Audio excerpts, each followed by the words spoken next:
各位觀眾晚上好，歡迎收睇 HKFS 特別節目2026年生肖預測新聞報道。我係吳一燕，本節焦點會放喺今年犯太歲其中一個生肖屬牛嘅市民上面。根據本台資料及專業風水人士指出，屬牛嘅市民喺2026年與太歲會呈現害太歲嘅關係，會進一步影響事業同埋人際關係，但係喺各方面仍然係會有力嘅吉星拱照，負面影響不大。財運方面，如果係自雇嘅或者係從商嘅，會因為工作量增加而收入有所提升，但係上班一族則會加工作而薪酬並沒有調整。感情方面會比較淡，如果係單身者，只會有霧水情緣出現，而並非正式良緣。身體狀況比較普通，會睡眠不足，壓力太大，影響健康。多謝收睇有關於屬牛嘅運程報道。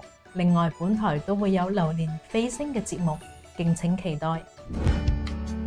喜歡我們創新的運程分享方式，給我點讚分享喲。